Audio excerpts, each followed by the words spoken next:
ಕಾಲದಲ್ಲಿ ಮಕ್ಕಳನ್ನು ಬಹಳ ಚೆನ್ನಾಗಿ ಸಾಕ್ತಾ ಇದ್ರು. ಮಕ್ಕಳನ್ನ ತೊಡೆಯಲ್ಲಿ ಹಾಕೊಂಡು ಅವರು ಒಂದೊತ್ತು ಉಪವಾಸ ಇದ್ರು ಕೂಡ ಮಕ್ಕಳನ್ನು ಉಪವಾಸ ಕೆಡುತ್ತಿರಲಿಲ್ಲ.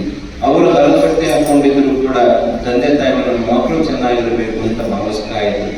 ನಾವು ಅದಕ್ಕೆ ಯಾವಾಗಲೂ ಮಾತನ್ನ ಹೇಳ್ತೇವೆ. ಹಿಂದಿನ ಕಾಲದಲ್ಲಿ ಒಬ್ಬ ತಾಯಿ 10 ಮಕ್ಕಳನ್ನ ಸಲುತ್ತಾ ಇದ್ದಂತೆ.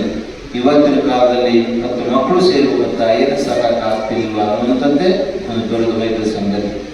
ಅಂದ್ರೆ ಆ ತಾಯಿಯ ಮಮತೆ ಮತ್ತು ತಾಯಿಯ ಪ್ರೀತಿ ಬಹಳ ವಿಶೇಷವಾಗಿರುವಂಥದ್ದು. ಅಂತ ತಾಯಿಯ ಒಂದು ಉದಾಹರಣೆಯನ್ನು ಹೇಳೋದಾದ್ರೆ, ನಾವು ದೇವರುಗಳನ್ನ ಬಹಳ ಹುಡ್ಕೊಂಡು ಹೋಗ್ತೇವೆ. ಎಷ್ಟು ಹುಡ್ಕೊಂಡು ಹೋಗ್ತೇವೆ ಅಂತಂದ್ರೆ, ಇಲ್ಲಿಂದ ದೇಶದ ಒಳಗಡೆ ಯಾವ್ಯಾವ ದೇವಸ್ಥಾನ ಇದೆ, ಯಾವ ದೇವಸ್ಥಾನ ಬಿಡ್ದಂಗೆ ಹೋಗ್ತೇವೆ ದೇವಸ್ಥಾನ.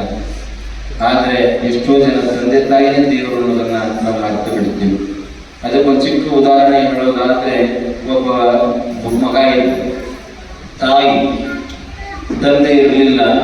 ಒಬ್ಬ ತಾಯಿ ಒಬ್ಬ ಮಗ, ಬಹಳ ಚಿಕ್ಕ ಮಗ, ತುಂಬಾ ಕಾಡಿನ ಒಳಗಡೆ ಒಂದು ಸಣ್ಣ ಗುಡಿಸಲನ್ನ ಹಾಕೊಂಡು ವಾಸ ಮಾಡ್ತಾ ಇದ್ದ.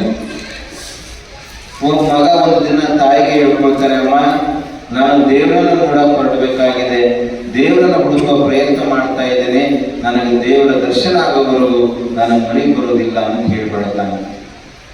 ತಾಯಿ ಹೇಳ್ತಾಳೆ, ಮಗನೇ ಬೇಡ, ದೇವರನ್ನ ಕಾಣ್ಲಿಕ್ಕೆ ಸಾಧ್ಯತೆ ಇಲ್ಲ, ಹೋಗ್ಬೇಡ ಅಂತ ಹೇಳ್ತಾನೆ.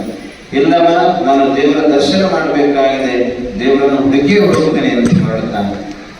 ಸುಮಾರು 10-20 ವರ್ಷಗಳ ಕಾಲ ಆಗುತ್ತೆ.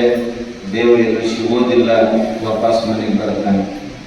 ಮನೆಗೆ ಬಂದು ದೂರದಲ್ಲಿ ನಿಂತ್ಕೊಂಡು ಕಿಟಕಿ ಒಳಗಡೆ ನಿಂತ್ಕೊಂಡು ನೋಡ್ತಾನೆ. ತಾಯಿ ಒಳಗಡೆ ದೀಪವನ್ನ ಹಚ್ಚಿಕೊಂಡು ಆ ದೀಪದ ಬೆಳಕಿನಲ್ಲಿ ಜಪ ಮಾಡ್ತಾ ಇರ್ತಾನೆ. ಏನ್ ಜಪ ಅಂತಂದ್ರೆ, ಏನು ಅರಿಯದ ನನ್ನ ಮಗ, ಗೊತ್ತಿಲ್ಲದ ನನ್ನ ಮಗ, ಸಣ್ಣ ಮಗ ನಿನ್ನನ್ನು ಹುಡುಕೊಂಡು ಹೋಗಿದ್ದಾನಪ್ಪ, ನಿನ್ನ ರೂಪ ನಾನೇ ಅಂತ ಹೇಳಿ ಅವನಿಗೆ ಗೊತ್ತೇ ಆಗಲಿಲ್ಲ, ಅವನನ್ನ ಜೋಪಾನ ಮಾಡಿ ವಾಪಸ್ ಬರಲು ಮಾಡು ಅಂತ ಹೇಳಿ ತಾಯಿಯ ದೀಪದ ಮುಂದೆ ಕೂತು ಬೇಡ್ಕೊಳ್ತಾ ಇರ್ತಾನೆ. ಮಗ ಅದನ್ನು ನೋಡಿದ ತಕ್ಷಣ ಕಣ್ಣೀರು ಹಾಕ್ತಾ ಆ ತಾಯಿ ಒಳಗಡೆ ನಮಸ್ಕಾರ ಮಾಡಿ ಹೇಳ್ತಾನೆ, ಅಮ್ಮ ನಾನು ಇಷ್ಟು ವರ್ಷ ಓಡಾಡಿದೆ, ಯಾರೂ ಬಂದು ನೀನು ಚೆನ್ನಾಗಿರು ಅಂತ ನನಗೆ ಹೇಳಲೇ ಇಲ್ಲ, ಯಾವ ದೇವರು ಪ್ರತ್ಯಕ್ಷ ಆಗಲಿಲ್ಲ.